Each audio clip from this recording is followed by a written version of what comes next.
নমস্কার, ডেস্টিনি জার্নিতে স্বাগত। আজকের জ্যোতিষ আলোচনা থাকছে যে মানসিক চাপ বা সমস্যা থাকলেও আপনি কখন সেখান থেকে দুর্বল হয়ে পড়বেন না, ভেঙে পড়বেন না। তো আজকে আলোচনা থাকছে। তো প্রথমে আলোচনা করব যে মানসিক চাপ বা সমস্যার গ্রহগত কারণ কি এবং সেখান থেকে কখন আপনি দুর্বল বা ভেঙে পড়বেন না। তো যারা চ্যানেল নতুন আছেন তারা প্লিজ চ্যানেলটা সাবস্ক্রাইব করে পাশে থাকবেন। যারা পার্সোনাল কনসালটেশনস নিতে চাইছেন তারা কমেন্ট সেকশন চেক করবেন, সেখানে মেল আইডি দেওয়া থাকে, মেল কি করে করতে হয় সেটাও বলা থাকে। তো প্রথম কারণটা কি, গ্রহগত কারণ কি?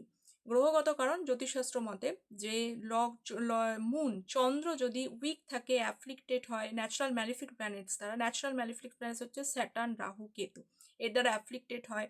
এবং এই ন্যাচারাল ম্যালিফিক প্ল্যানেটস যদি লগ্ন, চতুর্থ, ষষ্ঠ, অষ্টম, দ্বাদশ ভাবে অবস্থান করে, মার্কারি একটা রোল আছে, বুধ যদি অ্যাফ্লিক্টেড হয়ে ষষ্ঠ, অষ্টম, দ্বাদশ ভাবে অবস্থান করে, মুন কানেক্টেড, চন্দ্র কানেক্টেড হয়ে যায়, বা কখনো কখনো যদি কখনো না, যদি জন্মছকে আপনার যদি কেমদ্রুম যোগ থাকে এবং সাড়ে সাথে কিন্তু ফেজও চলাকালীনও কিন্তু আপনাকে কম বেশি মানসিক সমস্যা পরিস্থিতি বা আপনার থাকবে এবং সেখান থেকে চাপ তৈরি করবে।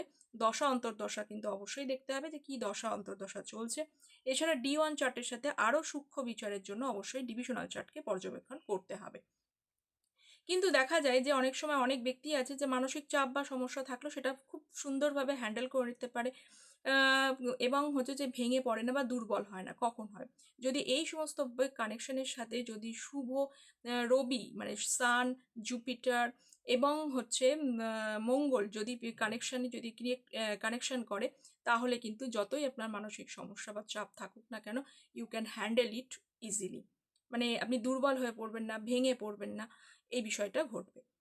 তো একটা দুটো প্লেসমেন্ট বিচার করলেই হবে না, ভালোভাবে সূক্ষ্ম বিচার করবার পর তবেই কিন্তু আলটিমেট প্রেডিকশনে আসা যায়।